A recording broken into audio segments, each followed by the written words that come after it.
wellnesscouch.com, streaming wellness into your lives.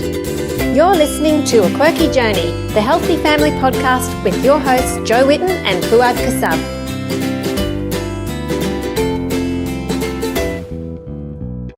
Hello everyone, and thank you for joining me on A Quirky Journey.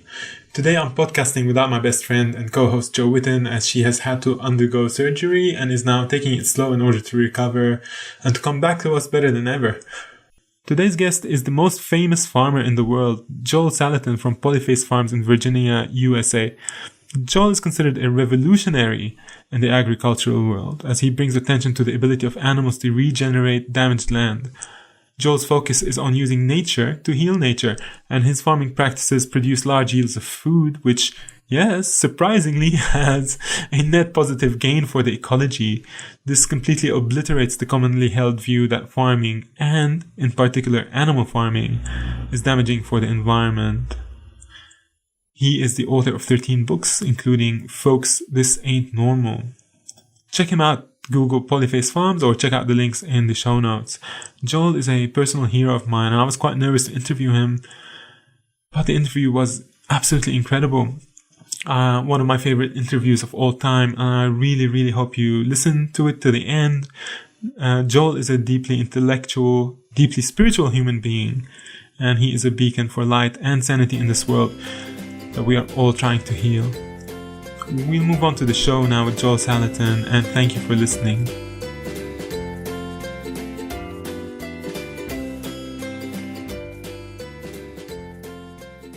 Joel Salatin, welcome to the show. We're so excited to have you here. Thank you so much for joining us. Thank you. It's a delight and an honor to be with you. Joel, I came across your work in Michael Pollan's book, The Omnivore's Dilemma, and later I heard your Google talk, Folks, This Ain't Normal, which is also the title of your book. I was investigating the role of animal farming in ecological sustainability and renewal, and you really enlightened me on the topic because of the clarity and the work that you do. And also I came across the work of Alan Savory, who was using grazing animals to reverse deserts around the world. But farming in the mainstream view now is considered as one of the largest polluters on the planet, and the farming of ruminant animals is said to be depleting the topsoil because hooves are compressing the soil and things like that, and that causes runoff. And of course, there's the methane production issue, and your farming practices completely negate this perspective, and I would love you to share with our listeners what you do at Polyface Farm in Virginia. Sure. Well, that's a tall question, but let's take it. How do you eat an elephant? One bite at a time. That's right. So we'll just start taking bites of this. So the first thing to realize is that there were actually more pounds of animals on the planet 500 years ago than there are today. I mean, that's just a good thing to appreciate and understand. And of course, Australia had, we now know they had all sorts of, megafauna. There were 9-foot wombats. I always like to run into a 9-foot wombat. So the point is that if animals, create climate change, then we should not even be here by now, because for many years there were way more pounds of animals on the planet than there are today. So how do we have animals that are actually environmentally helpful? I mean, that's the question, because that's what historically that's the way animals were. They're helpful. And what we see there is that animals move. They don't stay in the same place, and they certainly aren't cooped up in buildings. They move across the landscape in some sort of a migratory choreography. And what that does is it allows the forages to rest before the animals come back. The animals can be pushed by rains, by seasons, by predators, by fire, by any number of things. But the point is that the movement, the migratory choreography, enables the plants to rest long enough to go through their physiological expression cycle, i.e., plants grow in a sigmoid curve. It looks like an S. So it starts slow and then it goes real fast. Then it slows down again when senescence kicks in. And so this migratory pattern allows the plants to be pruned back to the beginning of the S, if you will, and then allows the plant to go through that rapid juvenile growth curve before the animals return. The problem is that most of animal agriculture does not practice this kind of very pulsed and systematic pruning rest cycle. The animals are just on a given area all the time, and they keep the grasses, the forages, the plants very, very short, so they never are allowed to go through their very rapid biomass accumulation cycle. And the result of that is that, of course, the pasture gets much weaker, and the plants don't grow as much, so they don't sequester.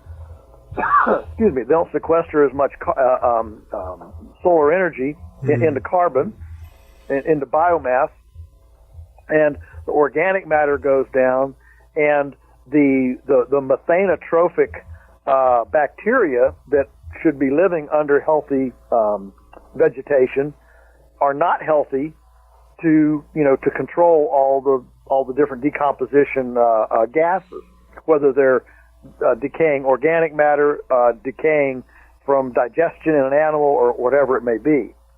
And so it's this movement. And so on our farm, using high-tech electric fencing, polyethylene plastic pipe, and portable shade mobiles with a spun polyethylene nursery shade cloth. So we have mobile shelter. The water lines give us mobile water, and the electric fence gives us mobile control. With all three things mobile, we are able to simulate the biomimicry of these migratory choreographies on a piece of property, and the result is that where in our area the average number of cow days that pasture will produce is 80 cow days per year. In other words, an acre of pasture will sustain 80 cows for 1 day a year, or 1 cow for 80 days a year. On our farm, we average well over 400 cow days per acre, and we've never used a bag of chemical fertilizer, and we've never planted a seed in 60 years. Wow. So that's not bragging. What it is, it's humbly giving credence to this amazing natural template of movement and rest, and movement and rest. It's a strange thing where you and I are talking about this topic that seems so natural and so simple. In our work, Joe and I, we teach people how to eat. So we go around the country and we tell them to eat plants and meat, really. And every time we go and speak to an audience, it could be anywhere from 100 to 1,000. And we're saying something so simple, but it seems so revolutionary. And I can see the parallel in the way that you talk about farming and mimicking the natural behaviors of the animals in that way. So how have you found this journey for yourself, going around the entire world, teaching people about something so simple and so basic? And where are you seeing change on the ground now, as we are seeing in the food movement, that people are going back to this natural way of eating? What's happening around the planet now with regards to farming? Well, it's another great question, and boy, I don't have a crystal ball. Obviously, there are more and more people interested in this for a couple of reasons. Well, the main reason is health. Farmers are realizing that their land and their livestock and their plants, I mean, their basic overall biology is unhealthy, whether it's, poor production, whether it's high, vet bills, but from an overall health standpoint, many farmers are realizing, our fertility's going down, our water's going down, our immunological function of our animals is going down, our pests are going up, our diseases are going up, blah, blah, blah, blah. Yes. And in the non-farming community, it's also health. People are realizing that, this is now, according to most World Health Organizations, what we have coming up now is the first generation that is not expected to live as long as the previous one. That's the first downturn of life expectancy in, a couple of centuries.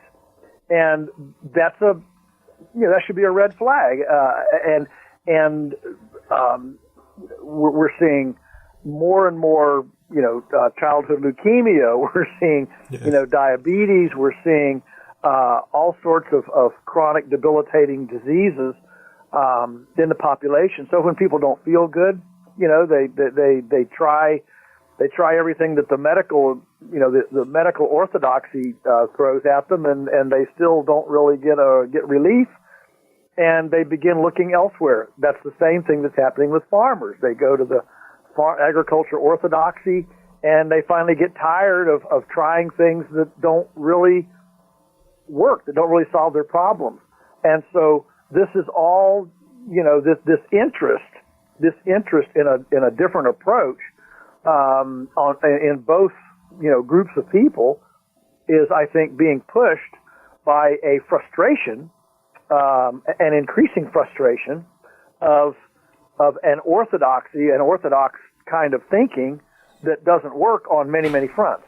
And so, yes, it is, it is progressing. Now, what's interesting is, in true Hegelian form, while this is progressing, at the same time, the other side is progressing and promising salvation through genetically modified organisms, nanotechnology,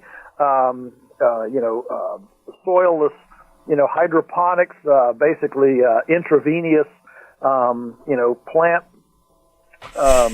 production, and more sophisticated technology. And so, that is just more of the mechanical, non-biological approach. I still don't see any agriculture university doing a study on pigs, asking how they can make pigs happy. It's all about how do we grow them faster, fatter, bigger, cheaper. The focus is always on the profits for the next quarter, isn't it? That's usually the case with those big agri businesses. Is they're trying to make the money, and they don't really care about the health of the soil. That's right. Yeah. Well, it's all based, as you alluded to, they're on a very short term view. How can we get our money turned over quicker?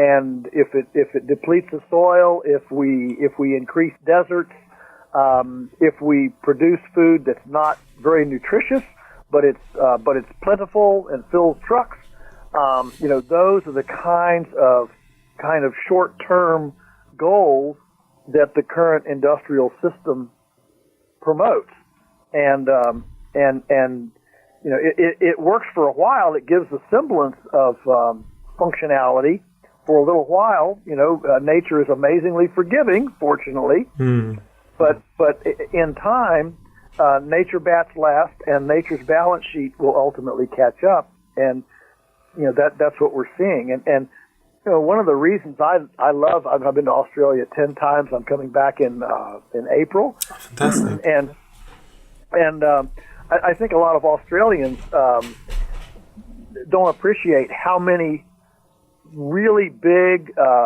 worldwide breakthroughs have come out of Australia. Permaculture came out of Australia. That's right. Keyline design came out of Australia. More recently, pasture cropping has come out of Australia. And I think one of the reasons that these really significant agricultural breakthroughs have come out of Australia is because it is an extremely fragile. It's one of the most fragile ecosystems on the planet. And so things that, in an area like North America here, where we get lots of rain, and, it's for at least a lot of the country, it's a very forgiving environment, whereas Australia is primarily an austere environment. And so things here that would take a long time to show negative trajectories, in Australia, those negative trajectories show up very quickly. One of the last times I was in South Australia, up north, north of Adelaide, up in there in that wine country, and I was on a farm there, a permaculture fruit and nut farm, and the guy had his original, he wasn't here, of course, but when the first land was, sold and divvied up in, I think, 1820 or something there, and it was sold on the basis of how high is the water table, that you can drive a pipe down and pump water out of the aquifer. And it varied anywhere from like 1 meter to 3 meters, and obviously the closer to the soil surface the aquifer was, the more expensive the land was. Sure. And his was, I think, 2 meters, and he had this original deed. He recorded in the deed. Well, it took them about 30 years to pump through that aquifer. They went into the second one, and make a long story short, today they're in the fourth aquifer down, I think it was about 150, it was less than 200 meters, but anyway, 200 meters in the fourth aquifer, and it's drying up. Well, what happens? How deep do you go, and when do these last? And so to realize the abundance of flora and fauna that Australia had, the greatest estate. I think that's one of the most wonderful Australian books, The Greatest Estate, that it had before the Europeans came. And I could say the same thing about the Shenandoah Valley here, where we live. Before the Europeans came, the Native Americans had this amazing abundance of stuff that they did with this movement, this migratory movement of the animals, and we know that it had way more water, all this, and all of these things are being depleted. So we're on a trajectory that doesn't end well.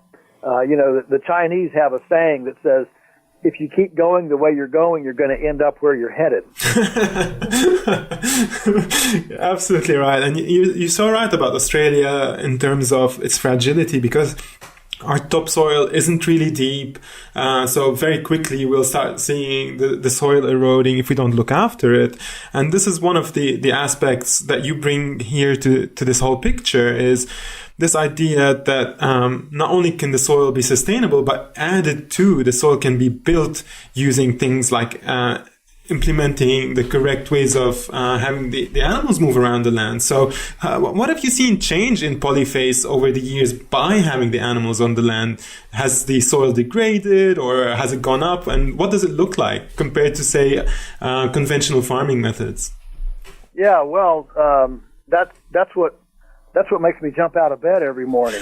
People ask me, why are you farming? And my answer is always because every morning I can step outside the back door into a nest that I have this almost, this awesome, almost mystical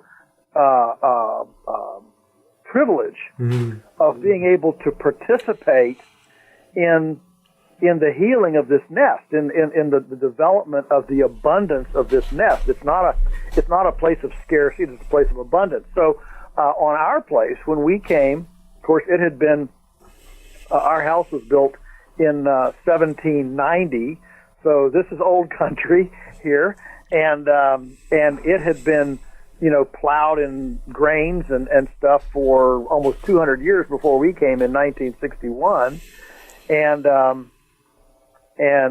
so anywhere from 3 to 8 feet of topsoil eroded from our hills, from the land here before we arrived in 1961. So there were large areas, for example, that had no soil at all. I mean, when I say large areas, I mean, in a 15-acre field, there would be maybe 3/4 acre to half-acre spots that were literally rock, no soil, just shale, just bare rock, no plants, no nothing, just bare rock. In fact, there was so little soil that when my dad started in the early 60s doing this portable electric fencing thing and started moving cows around, there wasn't enough soil to hold up electric fence stakes. And I mean, little portable stakes. I mean, like we're talking about, all we need is 30 centimeters, yeah. 30 centimeters. That's all we need. And so he took car tires and used car tires, got them from a tire dealer in town, brought them home and mixed concrete, poured concrete in them, and pushed 2 half-inch pipes down inside, one straight up and down and one on an angle. He stacked these concrete tires in on a tractor platform, and my brother and I, we were little kids, but the two of us were able to get on the edge of these things and heave them off as Dad drove slowly through the field, and then he would go and stick the electric fence stakes in those half-inch pipes in the concrete tires, and that's the way we built electric fence. Today, none of those areas exist, and they all have almost a foot, which can't do the centimeter conversion fast enough, but anyway, it would be a third of a meter. I can look that up. 35 centimeters. That's it. Yeah, 1 foot is 35 30.5 centimeters. Yeah, 35 centimeters of soil on them. Now it's not 5 feet deep like it was 500 years ago, but I'll take 12 inches over no inches any time of day, and all those areas now grow grass and clover and they're healing. And so to in my short lifetime to be able to see that level of degradation develop into fertility is it makes you fall to your knees and weep. To realize that all this paranoia and fear about we're running out of everything, we're overpopulated, oh no, we're going to starve to death. Actually, we can't even wrap our heads around the abundance that this nest wants to give us. We in agriculture so often we view nature as a reluctant partner that we have to get in a half Nelson and a wrestling match, I'm going to make you do, I'm going to wrestle with you, make you do. When actually nature is a benevolent lover, and the challenge is to simply learn humbly how to caress this lover, how to massage this lover into the abundance that she wants to give to us. And that's it's a very different, profound way, to think. And so on our own farm, we've watched this abundance. I told you we've gone from 80 cow day to 400 cow day. We're arguably I'm not saying this pridefully. I'm giving great credence and all of the honor to this amazing creation's ability to heal and to forgive and to move back to a place of abundance. And all we've done is we say, how does nature work? Well, nature works through perennials primarily. Nature doesn't have very many annuals. They're mainly perennials. And perennials are pruned by megafauna, primarily herbivorous megafauna.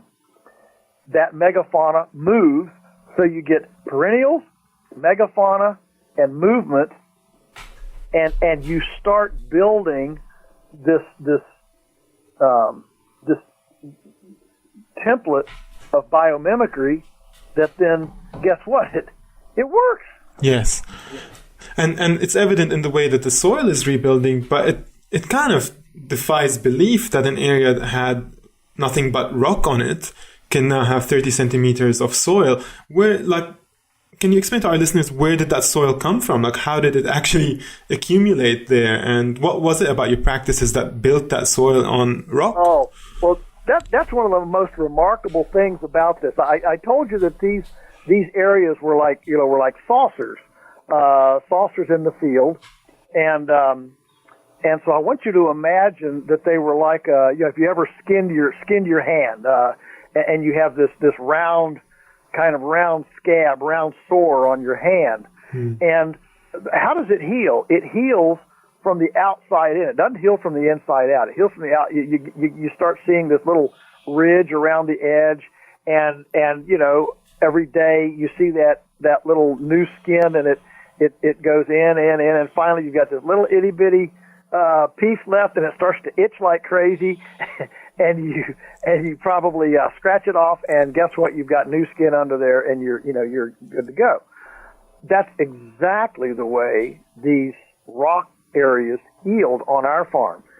They did not heal from the inside out. So every year we would see the soil on the edge. What happens is you have this biomass, this perennial, grass, clovers, medics, and forbs, all these different kinds of perennial plants and biennials and everything, and they're growing, and they're growing around this edge, and as they drop leaves, as their root mass sloughs off with the pruning process. Again, it's not continuous pruning, it's pruning and then rest, pruning and then rest. When you have these edge plants that grow up 3 feet tall, and then you graze them, there's this residual organic matter, humus, that's sloughed off from the root material that spills over next door, and so what happened is you could just see this over the course of 30 years. These edges they'd move in maybe 12 to 13 inches a year. Not really unlike what would happen if you abandoned a road, for example, and the side ditches. If you abandon a road, eventually those side ditches, the grass and the vegetation in those side ditches, would eventually start growing and sprouting and grow into the road. Are you right? Does that make sense? That's right. Absolutely. Yeah. And so you get this edge movement effect, and gradually they just got smaller and smaller. And about, I don't know what, maybe 15 years ago, the last ones got down to where they were about 2 or 3 feet, maybe just 1 meter, and then finally they just closed right up, just like the scab on your hand, and they're gone. And now now the only way that you can tell where they were is when we have a drought. When we have a drought, those areas turn brown earlier, and you can still see the circles. You can still see those old scabs in a drought, because obviously there's not as much soil there, so they tend to dry out faster. One other little interesting tidbit: when we came to the farm in 1961 and pulled soil samples, our soil averaged 1% organic matter, which organic matter, is a measure of the biology, the resilience, the humus, the decaying biomass that's in the soil. It includes earthworms. It includes, actinomycetes, mycelium, fungi, bacteria, all those things. And it was 1% in 1961. Today, it's more than 8%. And when you realize that 1 pound of organic matter holds 4 pounds of water, you begin to realize the exponential, not exponential, but certainly multiplicative value of moving 1 percentage point of organic matter. You're adding another, 30,000 gallons of water storage per acre. another percentage, you're adding another 30,000 gallons, and suddenly, your water, your hydration cycle, completely, changes simply due to the water holding capacity of the sponge that you've created in the soil. And so then you start seeing springs reemerge. All sorts of neat things happen when you get that cycle moving. So to kind of tie up that picture a little bit, we can compare the soil on the earth to skin on our body, yes. And it plays a protective role in the health of the organism. And in this case, it's the organism is the land itself. And we're saying that the ruminants are actually playing a big part of in the healing of the land, because without them, the grasses could be left untended, and without the pruning of these grasses, the biomass that you talk about just wouldn't be there. It wouldn't grow and wouldn't spread around the land. And that's correct.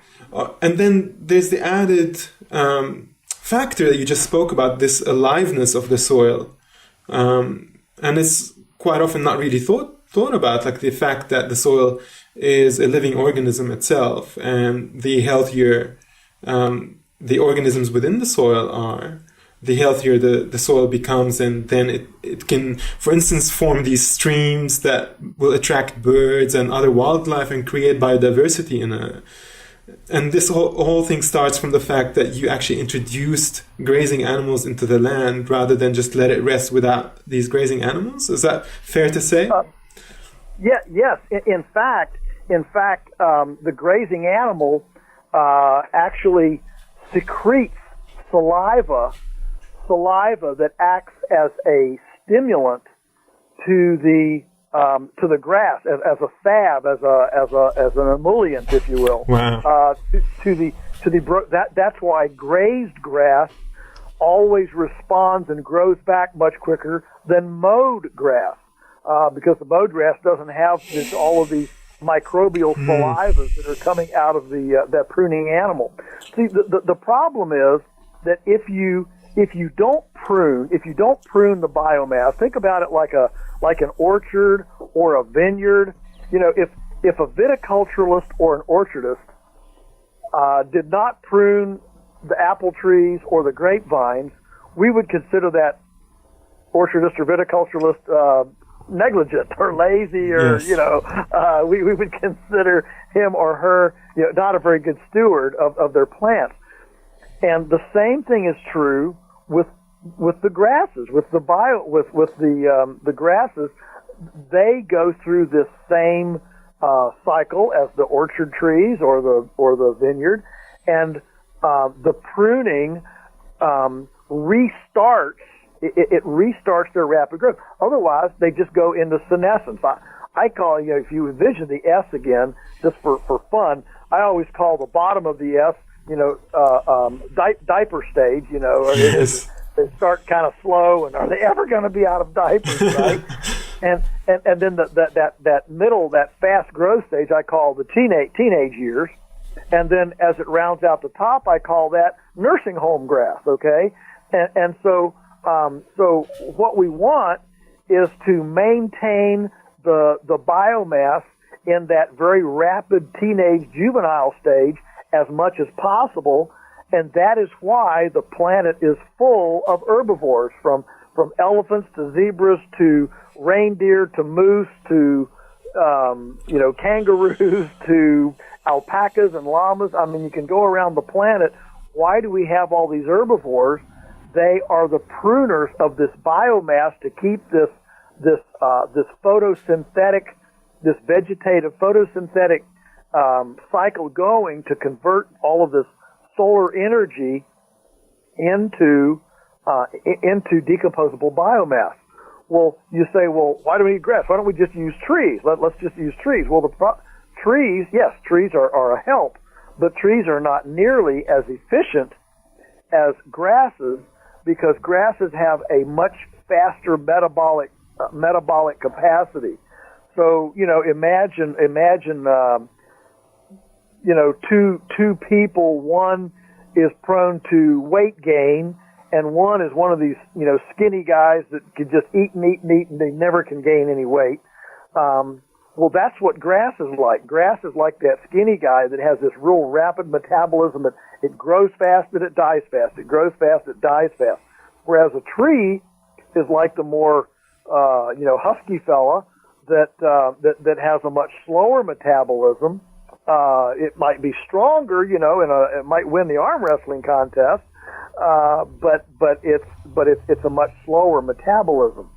And so, actually, nature works best when you have both.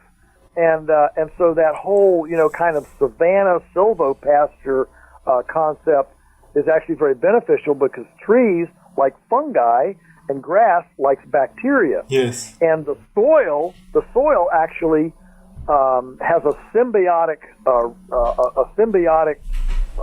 aspect result when it has both fungi and bacteria. And so when we have an integration of forest edges and we have trees integrated with the pasture, that's where we get this wonderful soil symbiosis of both fungi and bacteria. What's incredible about talking to you is that we can zoom in to any of these topics and spend maybe a few years talking about it and then find more things to talk about. And it's just talks to the fractal nature of this world that you can zoom in and out of it and just be fascinated by it. But I'm looking at our culture now and where we are and the disconnection that we have from the planet. So on one hand, we have concentrated animal feeding operations. And on the other hand, we have people advocating a move towards veganism or vegetarianism as a solution to the cruelties of these inhumane farming practices. So the people on the right are saying that without COFAs, the world will starve, and the practices that they use with these industrialized methods of farming the animals, that they're the most efficient ways of farming and that they're necessary for our survival. And then on the left, they're suggesting that we in our biology are actually vegetarians and that eating meat is an unnatural behavior for us. And to me, these two arguments are like two extremes or two sides to the one coin, which is exhibited by this culture that seems to have lost its sanity and connection to the planet. But you've dedicated your life to providing clarity around the situation. So I'd really like to get your perspective on the culture and where we are now and how we got here and what is the sane view that we can take towards animals in this world. Yeah. Again, what a great thread this is, and thank you for moving the conversation in this direction. I would simply start by saying that the vegan vegetarian movement is not.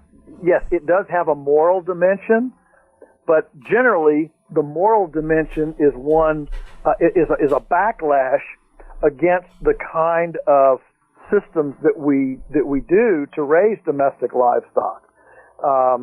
Where we are so disrespectful, we are not asking how to make a happy pig. We're simply viewing the pig as an inanimate pile of protoplasmic structure to be manipulated however cleverly the human mind can imagine to manipulate it. And that's a very disrespectful, dishonoring way to view life.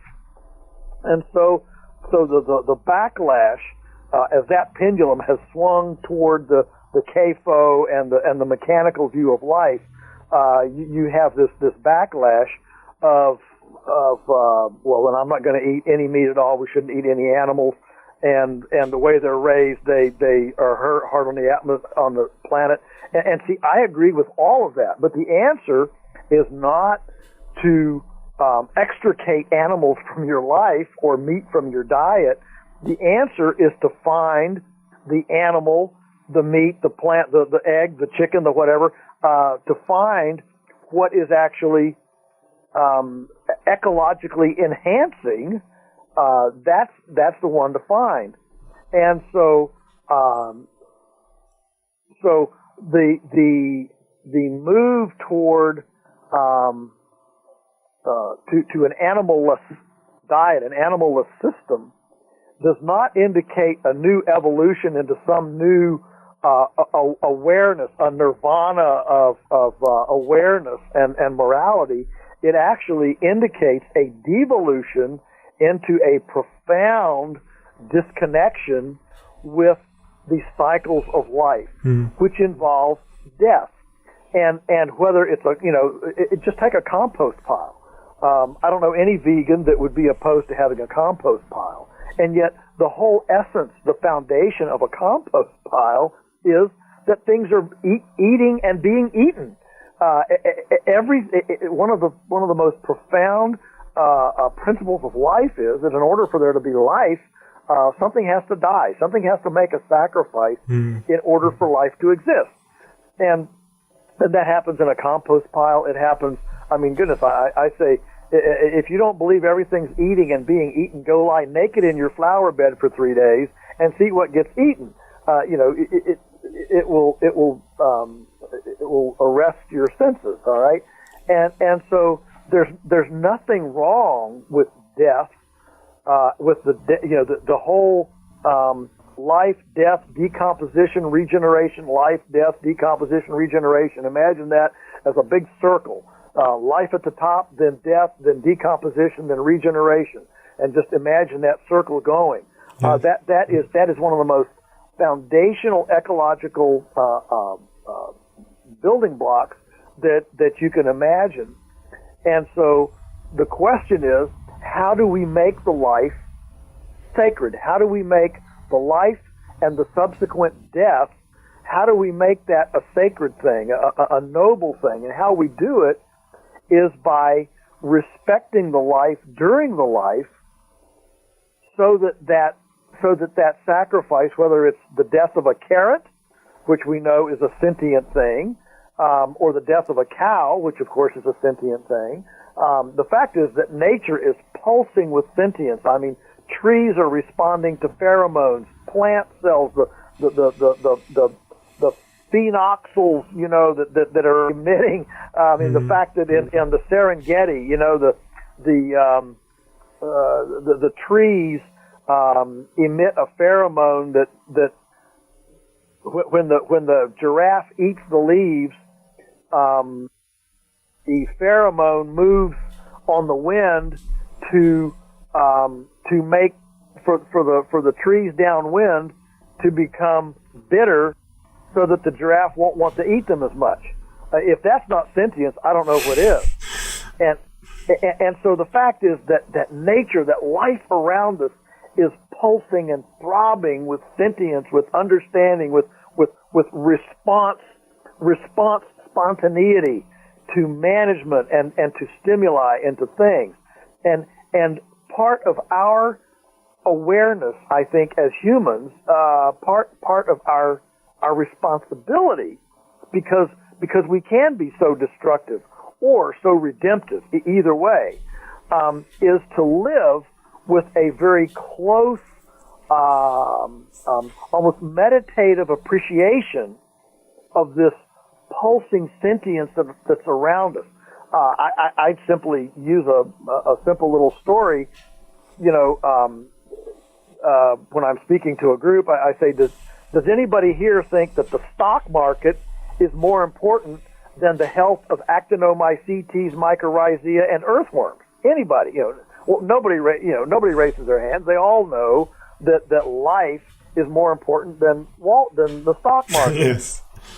And yet, has anybody ever heard of somebody going into a banker with a business plan, and the banker says, "Wow, this is a fantastic business plan. In fact, it's so good. I want to be your partner. Before we loan you any money for this business, I have one question: what's this business going to do to the actinomycetes, the mycorrhizae, and the earthworms in our community?" The reason we laugh is because nobody would ever ask that. Ever. Yeah. And yet, in the quietness of the moment, we all know, mentally, spiritually, physically, we all know that the health of this pulsing life around us, under our feet, in the soil, in the refrigerator that we're getting ready to eat, all of us know that life is more important than the stock market. Absolutely. And this is the thing about it being a human being in the so-called civilized world, is that we don't actually get those moments of silence and stillness in which we can reflect about our relationship with the living planet, where we sit in it and how our actions affect it. Like the Native Americans would think about their actions 7 generations down the track. And speaking of that life cycle that you spoke about, we've seen ancient symbols from our ancestors. For instance, the snake eating its own tail is one of those really ancient symbols that showed how we acknowledge the fact that we understood that life ate life, and that life and death were necessary for the ongoing, for life to continue. And we just seem to be so completely off track these days with the way that we are moving forward with the world, and this disconnection is just continuing. And what is the way back? And that's, I think, a really broad question. I don't expect that you'll be able to give us a very accurate way of being, like, how this ship can be steered, but there seems to be a lot of hope, say, in government changing policies or things like that. But when I look at health and food in particular, I see that the answer lies in grassroots movements. So people taking their own health into their own hands and making the better decisions. But when it comes to farming, how do we encourage these types of farming methods, and where do we move forward? How do we do it as individuals who live in suburban houses, and what's our role to play? Yes, well, that's a very common question. You know, I live in the city, so what can I do? I mean, that's the kind of the cut to the chase. What can I do? And so I kind of have a 3-part answer to that that's very, very practical. The first one is to get in your kitchen and enjoy culinary arts. And I'm not talking about hoop skirts and hearth cooking and bringing water from the creek in a wooden bucket. Today we have all the techno gadgetry you can imagine in our kitchens. We have ice cream makers and bread makers and hot and cold water on demand. We have stoves that on the flick of a button, you don't have to get up at 4 a.m. and put wood in a stove so you can cook eggs at 6. I mean, we have refrigerators. We have all this. We have slow cookers and time to bake. And the point is that you cannot have integrity in a food system, which ultimately means integrity in a farming system. So a farming system is completely tied to the kind of food system. Change the food system, you change the farm system. And so you cannot have integrity in the food system when you have such a profound abdication of visceral participation in the system. So the way back, in my view, starts with finding your way into the kitchen again and beginning working with food, smelling food, touching food, developing mastery and skill in handling food. All right, and yes, it might mean you have to not do something else. Take the kids 3 hours to a soccer tournament or something. But at the end of the day, if we don't return to home centricity in our food system, we will not have any integrity all the way down to the farm. So number one, get in your kitchen. Number two is do something yourself. I don't care whether it's a honeybee hive on the roof, a hanging pot garden on the patio. I mean pot like flower pots. Okay, yes. Hanging things. The urban garden, the edible urban landscape garden now is just the infrastructure, the techno infrastructure for this stuff. I mean, we've got PVC tubes with pockets in them. You pack it full of compost, drip some water, and you can grow all your herbs in a little hanging tube that just hangs on the edge of your porch. I mean, there's all this stuff. So do something, even if it's just an earthworm bed kit under your kitchen sink. They come in they're about the size of 2 rugby balls. Okay, I've got to use rugby instead of football for Australia. They're very small. They fit under your kitchen, and the marvel of turning your kitchen scraps into earthworm castings and watching the red wigglers, and you can use it for your plants, whatever. Just let yourself be touched with the mystery, the awesomeness of this biological womb we live in. And number 3, so first was get in your kitchen. Number 2, do something to participate in the womb. And then number 3 is to find your food treasures in your community. Now, it might be a farmer's market. It might be a box scheme, a delivery service. It might be a farm stand. There are numerous things that this takes on. But just going down to Woolies and what's the other one in? There's 2 of them in Australia. 2 of the big supermarkets. Coles and anyway, Woolworths, yes. Yeah. The idea is, I always challenge people. Whatever you're spending on entertainment and relax, just entertainment for the year, the time and money you would do it. Take 1 year and invest that energy that you would have normally invested in entertainment for 1 year. Invest that in your area, finding integrity sources of food from farmers that are building soil, farmers that are honoring the pigness of the pig, and build your local food trust. One of the best little pamphlets I ever picked up was in Australia. I don't remember where it was, but it was a directory of what they called. They said we're food fossickers. Fossickers, that was the name of the gold rush folks, that were looking for gold.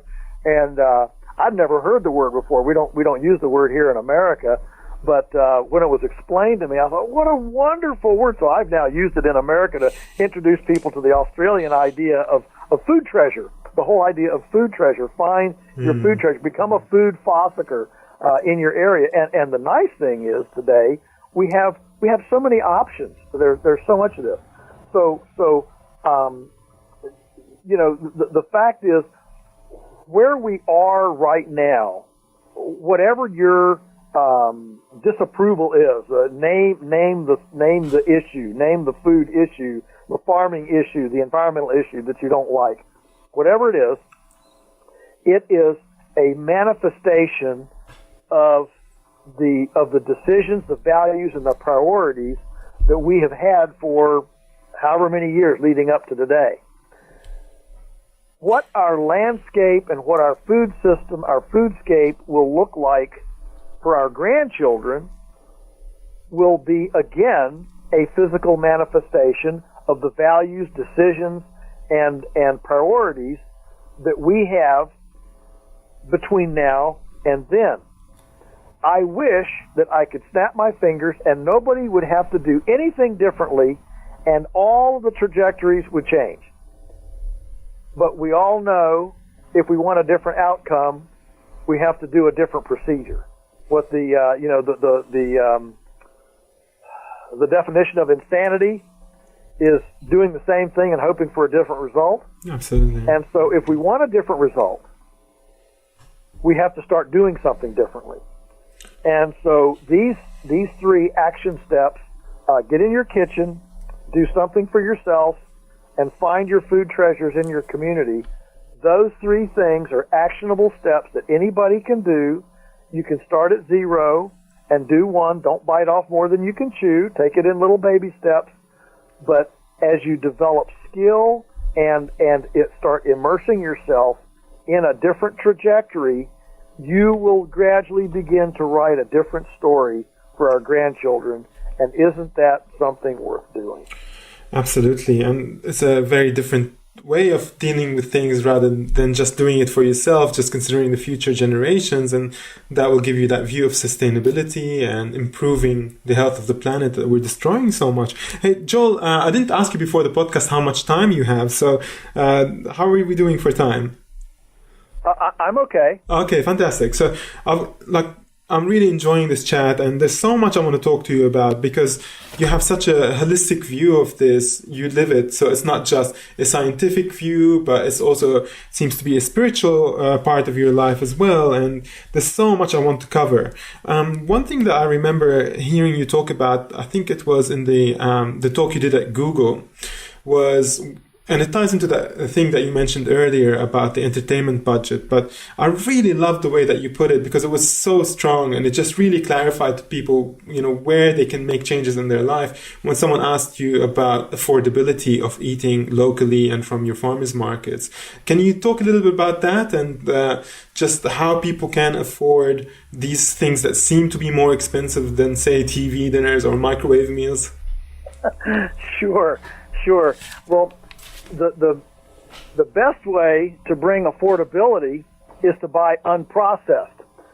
Look, we live in a time of convenience. You know that, I know that.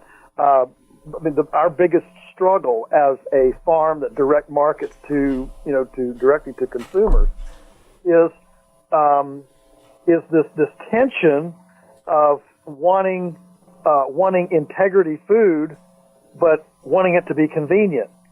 And so the number one thing that you can do to drop the price of your groceries is to buy unprocessed food, and then use your kitchen to marinate them, cook them, stir them, fry them, whatever you're going to do. Get out your kitchen knife and a cutting board and use that right now today as we speak.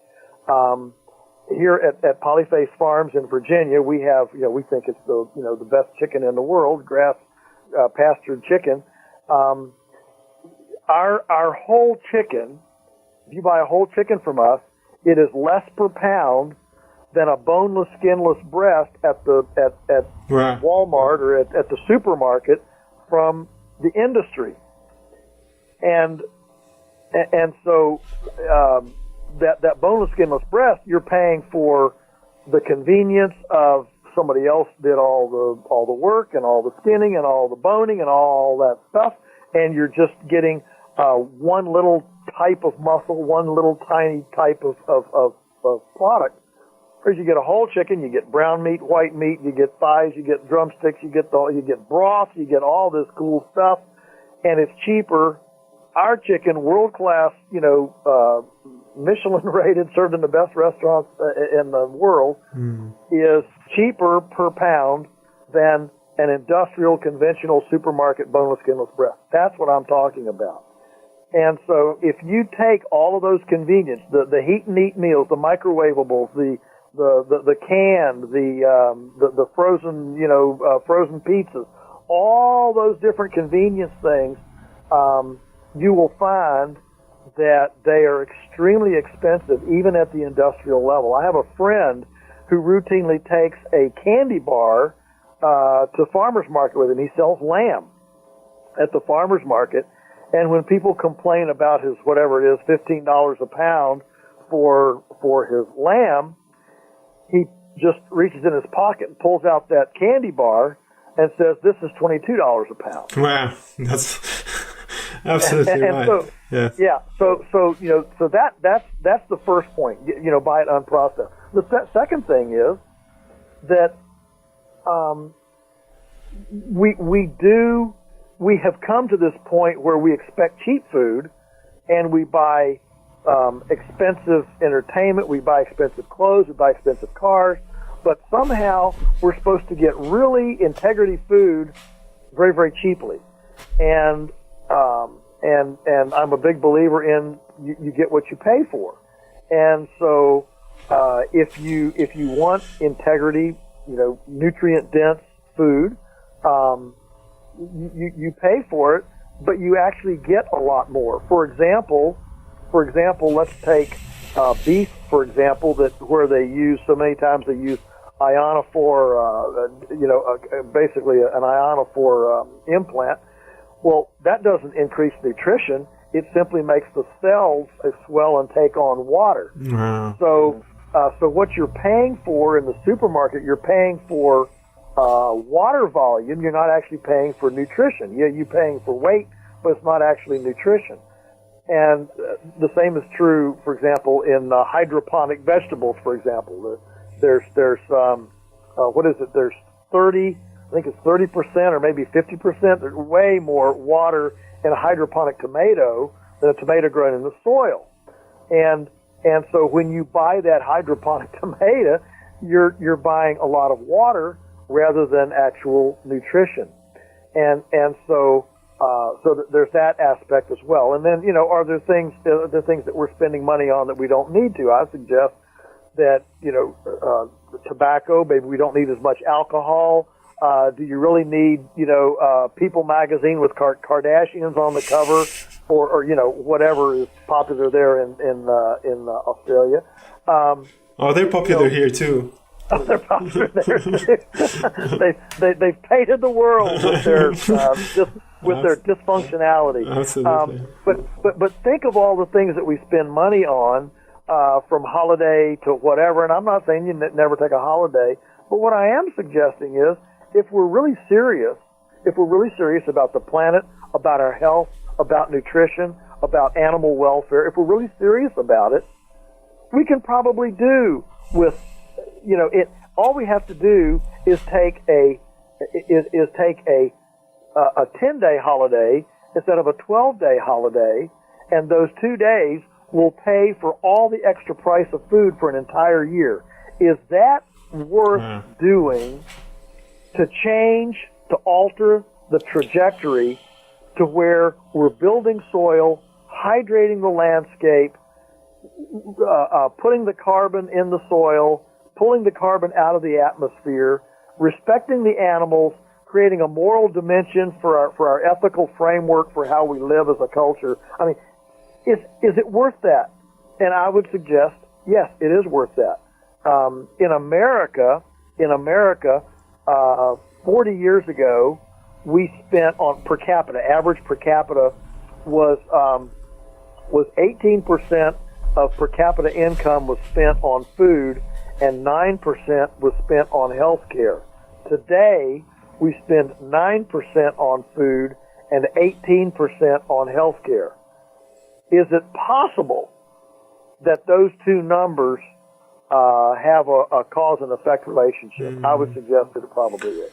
Absolutely, and they go down the same track, food and medicine anyway. They all go through the mouth, and it seems that the lower the quality of the food that we're taking in, the more medication that we need, and the medication isn't even solving the problems. It's the symptoms are what we're dealing with these medications. And that brings me sort of to another point with regards to our ability to choose what goes down in our digestive tract. Because when we start taking responsibility for our own health, we start realizing how our sovereignty is constricted, that our ability to make decisions on behalf of our bodies are impaired by laws and regulation.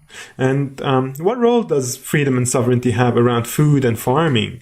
And I know that you speak a lot about this, and I've heard talks that you've done a few years ago around this topic, and I'm just wondering what changes you've seen in terms of food sovereignty and farming, the ability for you to farm and sell whatever it is that you like to farm and sell. Generally, I think this pendulum has not started to correct itself yet. I think that it's still getting, certainly here in America, it's getting worse. Now there is definitely some backlash. I mean, Australia has the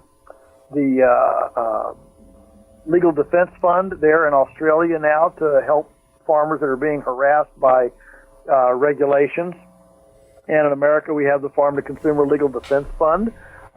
Same deal. They're sisters, basically. They're modeled after the Australian one was modeled after the one here in the U.S. Ours we've had for 10 years or so. in Australia, I know that a hot topic there, of course, is raw milk. Yes. And that's a hot topic here in the U.S. as well. I was just actually today, I was down in Richmond, our state capital, speaking to the senators, on a herd share, raw milk bill.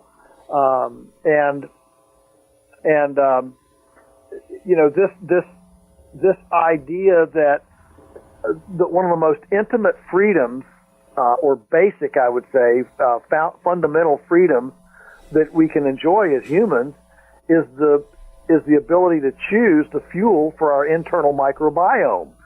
We have 3 trillion with a T, not a B, but a T, trillion bacteria in our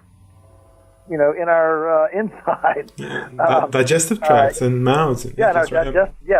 Yes. In fact, Massachusetts Institute of Technology, MIT, says that we're actually only 15% human. We're 85% non-human, and so this is an amazingly intricate and complex community of beings, and who's responsible for them? Your neighbor, the government, the medical association, the dietetics association, and there are certainly people who don't want to be responsible for their internal microbiome, but there are others of us who don't believe that the current orthodoxy of the day is helpful. I mean, how else can you explain the fact that we can feed our kids Velveeta cheese and Coca-Cola and Diet Pepsi, but raw milk is a banned substance. And so what you come to is you begin to realize that food safety is a very subjective thing. I think that most of the stuff that's at the supermarket is not safe. But I'm not going to go down and lobby to try to get a law to make it illegal to sell that stuff. It's your body, it's your deal, and it's your microbiome. It's not mine.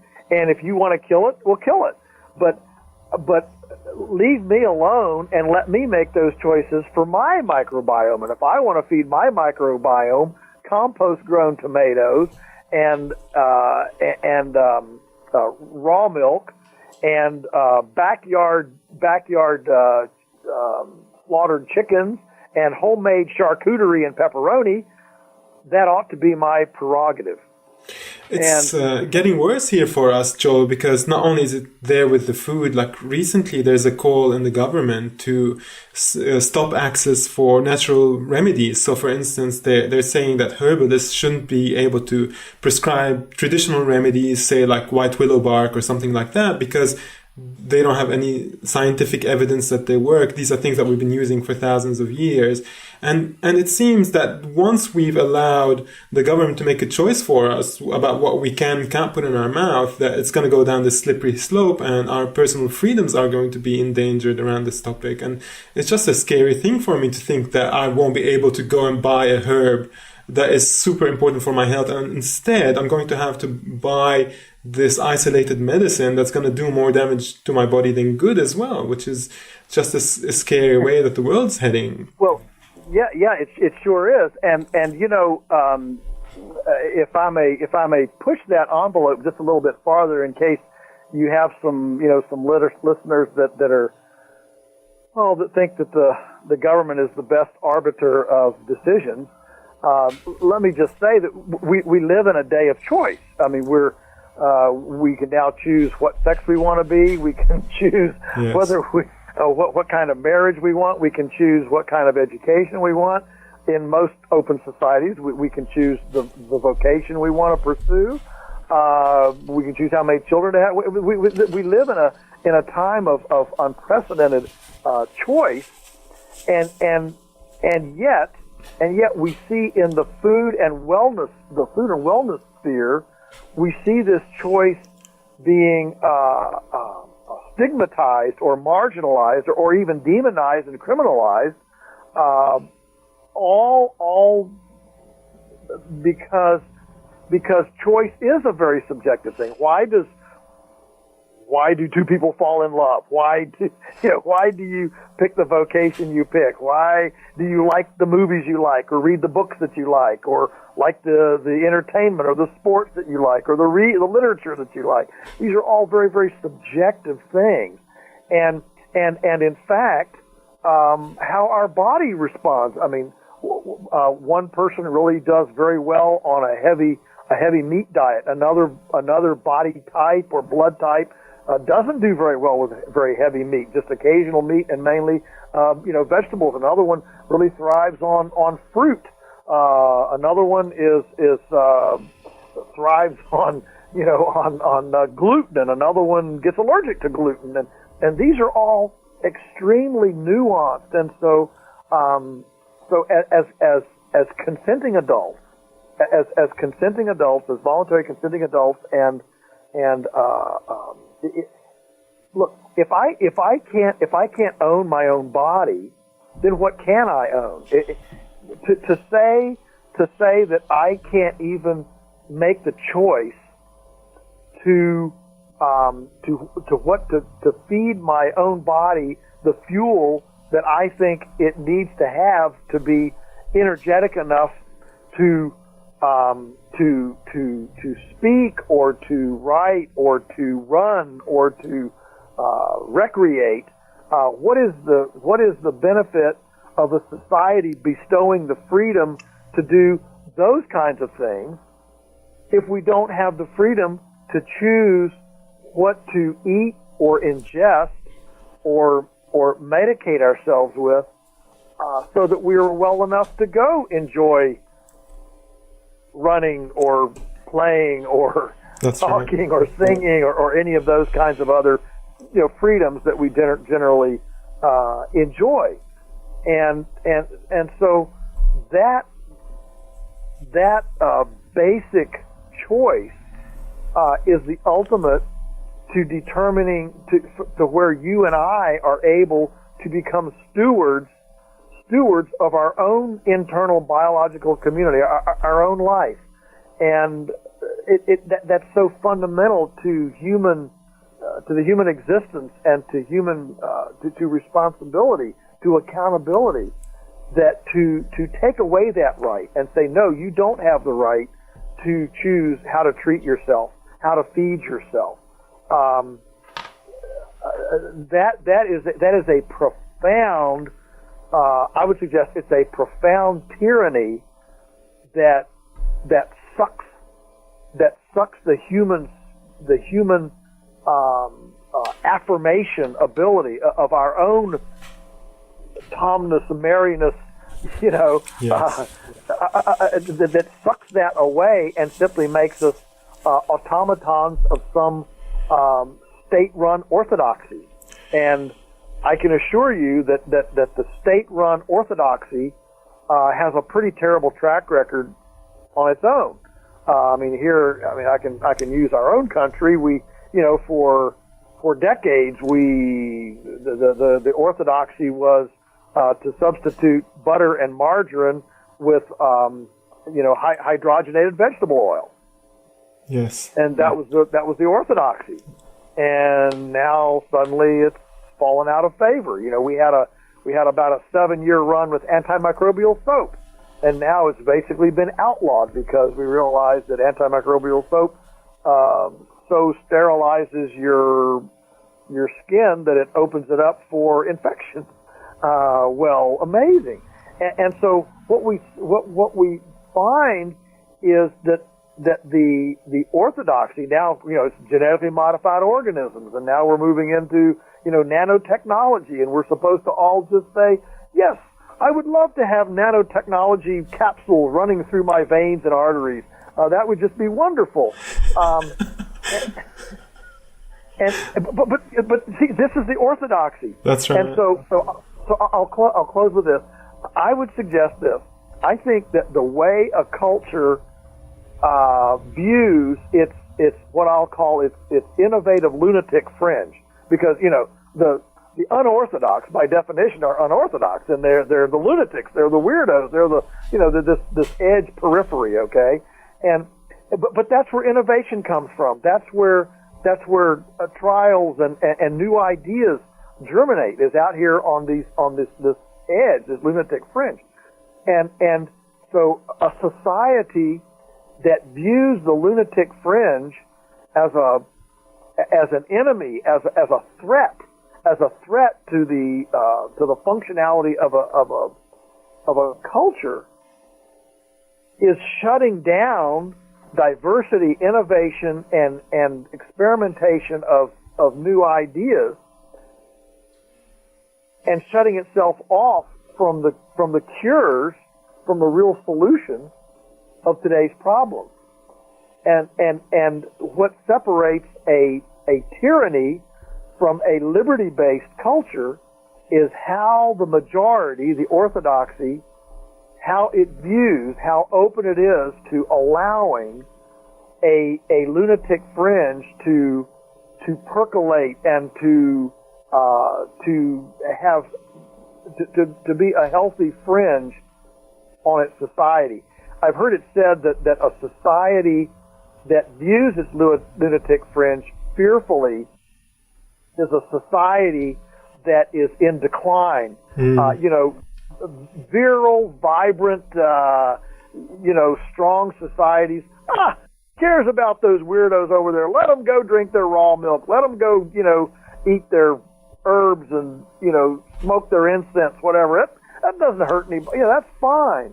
It's only when societies become timid and vapid and paranoid and fearful and anemic that they begin fearing as a threat people who don't adhere to the orthodoxy. Joel, I had so many questions around things like scarcity, abundance, practical stuff that people are asking about how they start farming and things like that. But I'm very conscious of time, and I just want to close on a question that's very different to that, because what I really love about you really is the spirit that you bring here, and you spoke earlier of the earth as our lover, and it's such a beautiful spiritual view of our relationship to the living world. I would really love to get an understanding, or if you could elaborate on your inner relationship with the land, rather than just the way that you act with it, but just how you feel. What's the inner world and the inner connection? Oh, well, for sure. I'm very cognizant of the fact that I don't own it. I mean, yeah, the courthouse has a deed down there, and it says I own it. But ultimately, I'm simply a pilgrim. I'm simply a temporary steward passing through something that's bigger than me, that's been here before me, that will probably be here after me. And so the question is, what legacy can I bring to the footsteps on this sacred place, on this land? And so my connection, and I can get pretty emotional about this. If you've read what I've written, you know that sometimes when I leave the farm, I'm in tears. I mean, just because I'm so tuned in and anchored, and I can't change the land that you're on. I can't change the land somebody else is on. But here, I just feel very powerfully that God has entrusted me to a divine peace, if you will, and to entrust me with stewarding something this ancient and futuristic at the same time is almost overwhelming at times. And so it doesn't make me fearful. What it makes me is ultimately seeking. I'm on this journey. And so I'm seeking, how can I steward better? How can I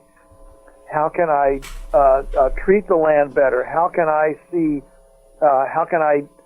tease abundance in all its dimensions, so that when I leave, it's equity, all of the equity, the wildlife, the biomass, the organic matter, the water, the soil, all the equity here is actually higher than when I started.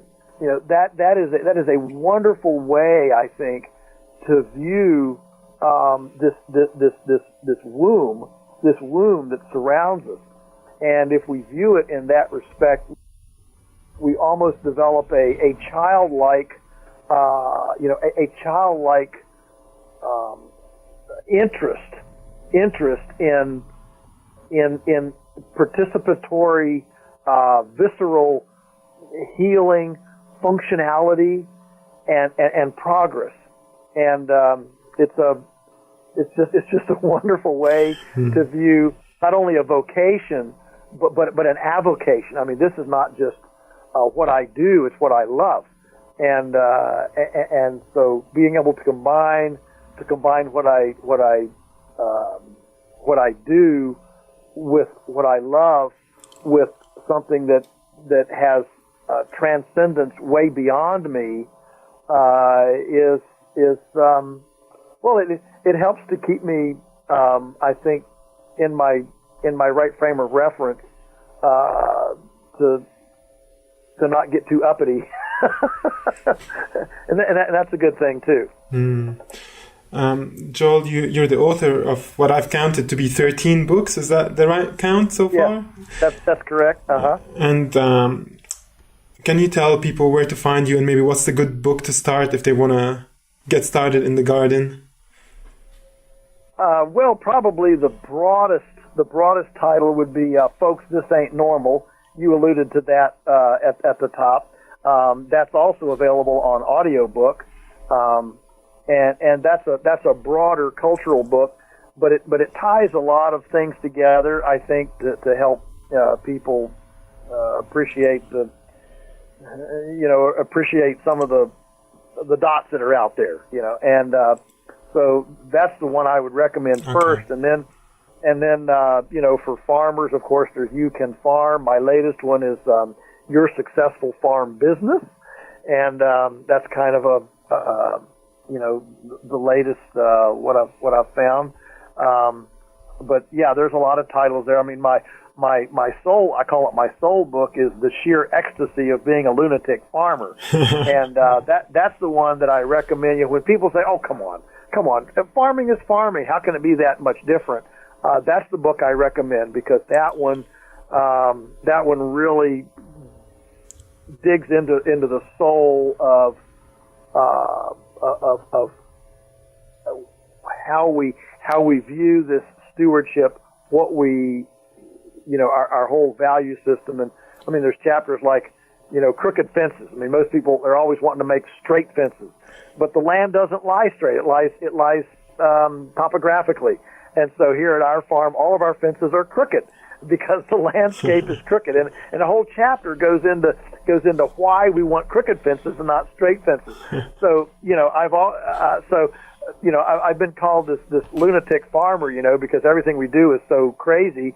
And so you can either be, angry at it and depressed, or I decided, let's have fun with it. Sure, I'm a lunatic. That's fine. Let's talk about the ecstasy of being a lunatic. Guess what? We don't have vet bills. We don't have sick animals. We have, growing soil, not eroding soil. I mean, there's ecstasy in being that kind of a lunatic. And Absolutely. So we just use it for fun and enjoy the humor of it, rather than, having a pity party because people think we're crazy. Joel, you are an inspiration. One big thing that I took from you is that if something's worth doing, it's worth doing poorly in the beginning, and then getting better at it. And that's one thing that I'm doing in my current property. I'm a really bad farmer at this point, and you're inspiring me to continue to be bad until I become good. And you're inspiring the entire world to take action with getting reconnected to the land and their farmers, and doing things at home, that from cooking to growing their own food. And you're such an inspiration to us and to the rest of the world, and it's wonderful to have someone who brings such clarity and passion to the topic. Thank you so much for being on the podcast with us. I could have gone for another couple of days with you on this interview, and hopefully if you don't mind, one day we can have you back again, maybe to talk about more of the practical aspects of farming. But really appreciate having you on today, and for taking time from your busy schedule to be with us. Thank you so much. It's been my pleasure. Thank you very much. This has been a production of TheWellnessCouch.com. Check us out on Facebook and join in the conversation on Facebook.com/The Wellness Couch. Subscribe to each show on iTunes and check us out on Twitter. The Wellness Couch, streaming wellness into your lives. Whilst the Wellness Couch presenter endeavor to provide accurate and helpful information to their listeners, these podcasts cannot take into account individual circumstances and are not intended to be a substitute for health and medical advice from a qualified health professional. You should always seek the advice of a qualified health professional before acting on any of the information provided by any of the Wellness Couch podcasts.